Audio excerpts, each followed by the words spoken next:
Pywebrian Theorem. And so, been thinking a little bit more about that and wanted to make it to where it wasn't just goBRANDgo specific, to take it to where it can be actually used for our customers and something that was relevant. You know, so what did we say before was the goBRANDgo version? It was b squared, f squared, and e squared. Okay, what do they stand for? B squared. B squared was Brandon's billings, which is now going to be So Brandon's billings, obviously not everyone has Brandon, unfortunately, or I guess fortunately. So what it's going to change now to is customers cash. Because that's really what it comes down to, is how much money do you have from your customers? What was the other one for us? It was positive promoter or Passionate promoters. promoters. So that still rings true. And then down here was what? The F words. F squared, so effective and efficient. So what is efficiency and effectiveness for us? Should I say it? Because I already told me the answer. It's Bot's cheating. It's our USP, right? So do you guys know what a USP is? It's unique selling proposition. So it's what makes you different. And so then what this can become then is U squared, which kind of like the 3 R's, reading, writing, arithmetic. It's your USP. LOL. We're cheating a little bit, but this is what it comes down to, is what makes you, you. And so in practice, wanted to kind of show how this really kind of evolves and comes to fruition, because what we talked about is as you make your USP stronger and more solidified, then if you keep this at a right angle, then it's going to continue to grow. So what we're after is, as a business, your goal is to maximize the area of this triangle. And so the maximization of area, when keeping all things equal, is making sure it has a right angle. And so if we look at it from a growth perspective, how many of you guys have ridden with somebody that likes to drive kind of gas pedal brake, and you're kind of herking and jerking, and it's hard to get comfortable because you're just always jerking. And that, a lot of times, is a growth strategy that businesses take as well. You know, if you think about a lot of businesses will focus on getting a lot of cash, so gas pedal down. And then they got to hit the brake to focus on working on their passion promoters, working on what makes their clients really appreciate them. And a lot of the same things happen in business, that if you don't balance that growth strategy, it can really become kind of rocking and rolling. And so it's the same thing when it comes to when you can utilize this. So the difference is when so say you're growing your billings, if you keep this, maybe we'll do it from here. So if you keep your USP the same, so your U squared, and you focus on growing sales. So now if you take this line and rotate it down, it's really going to be kind of right here, right? And so now this line, if you made it the same angle, would come to about here. But instead, you've grown it without focusing on making your business better, making it more you, or working on your customer experience. And so now your triangle is kind of like this. So it's skewed a little bit to the right. You see how that is? So technically, if you brought it up back to a right angle, it would go up to here. But instead, you focus just on sales. And so that's what's allowed you to get more billings in, more cash in, but you haven't worked on making your business better.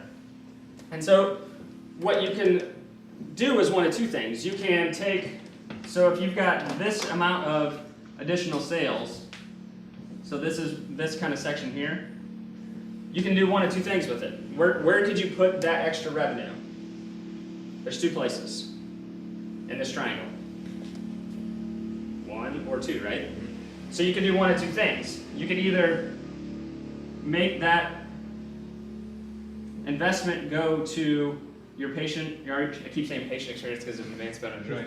Your customer experience, so on making the experience better for the customer, which would make it then your triangle look like this. Or where else could you put it?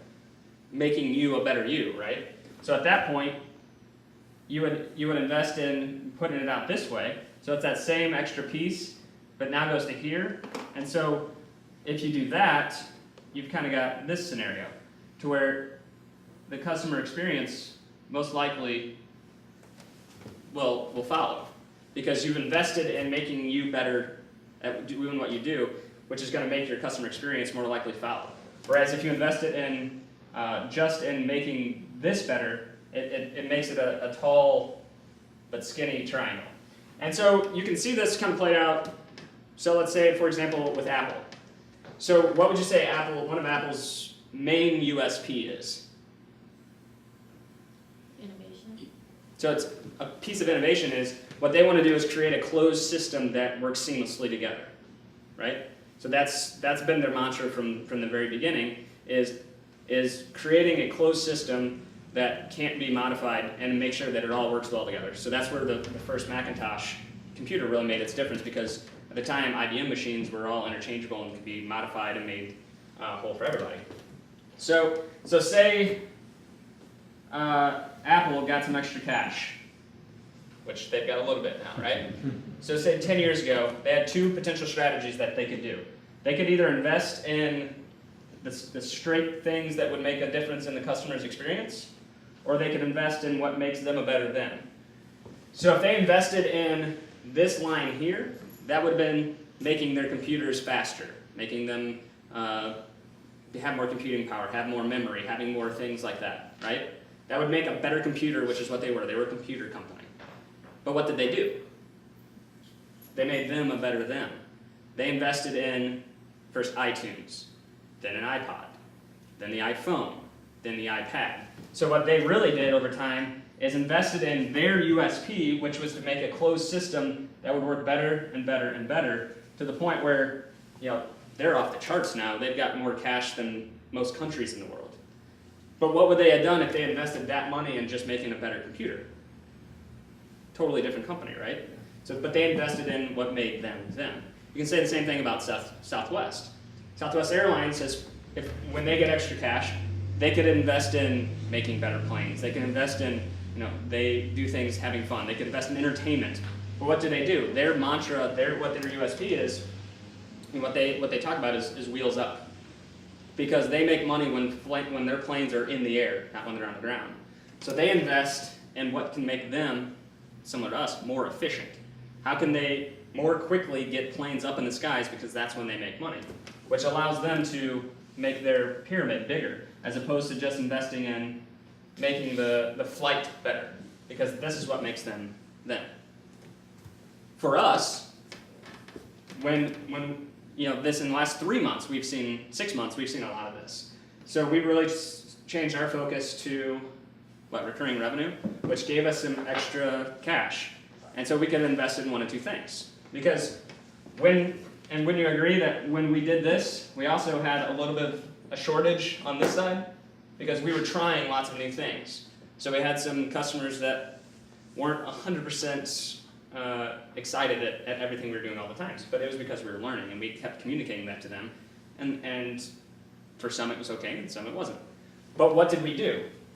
We could have invested in more account managers.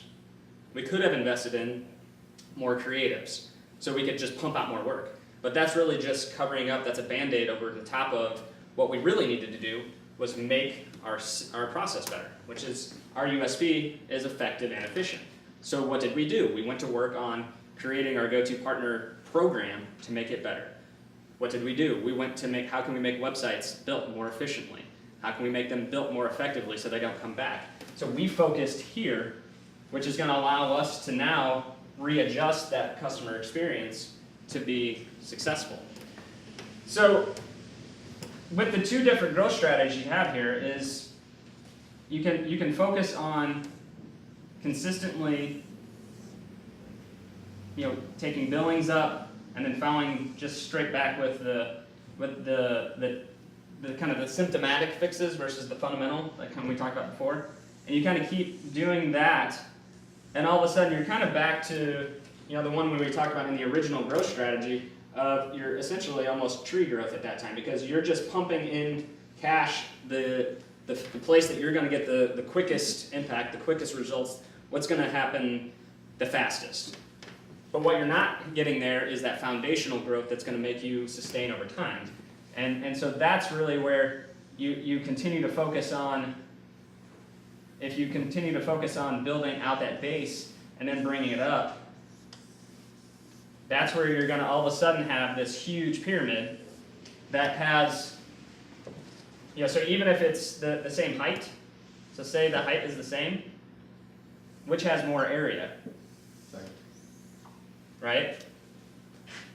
This pyramid has a ton more area.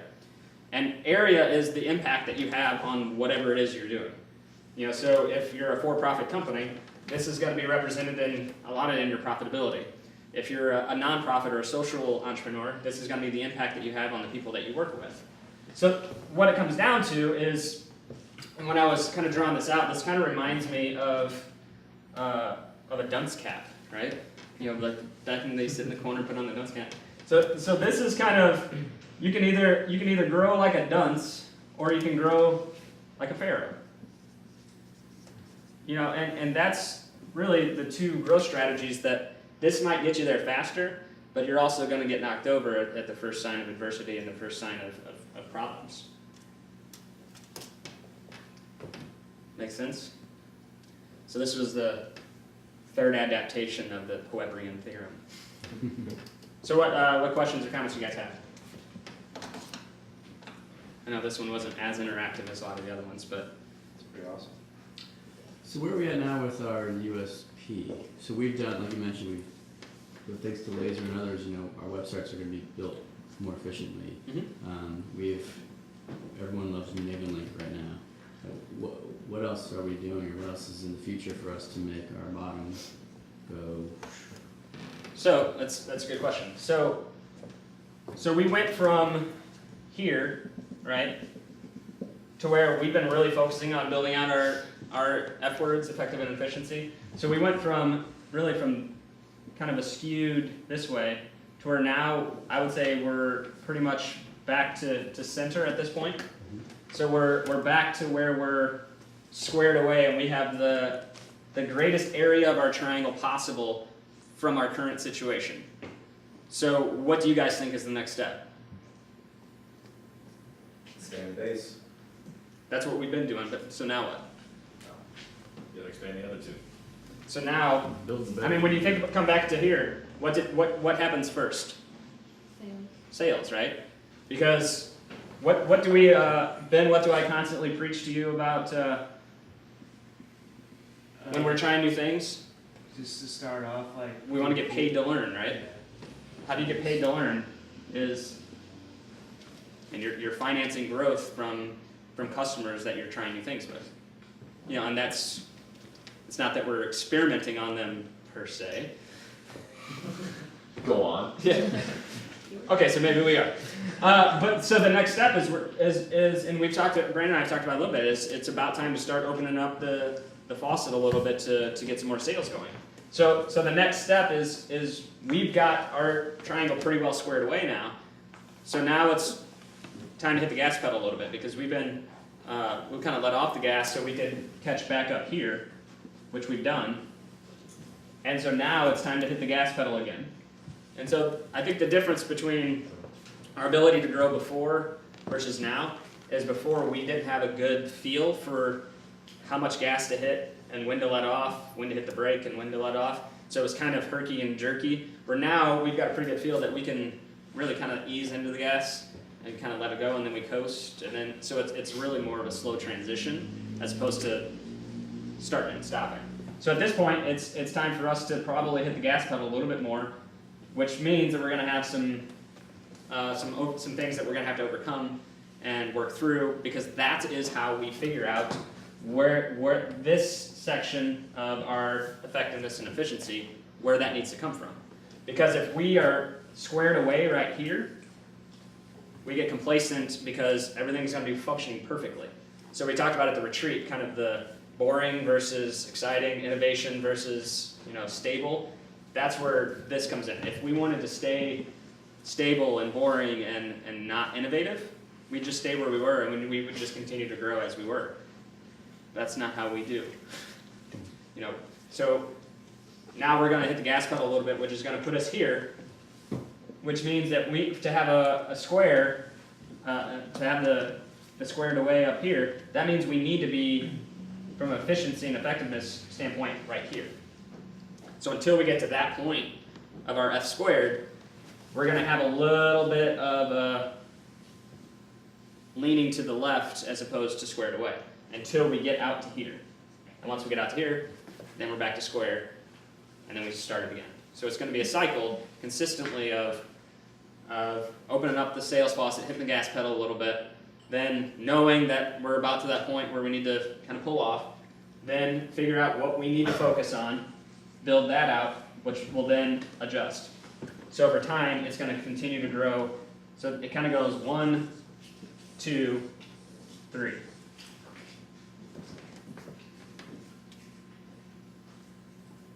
So the thing to remember is, in the next couple months, if we have some customer experience challenges, that's because those are the pain points that we need to have to figure out what we need to fix. Make sense? Yep. Any other questions?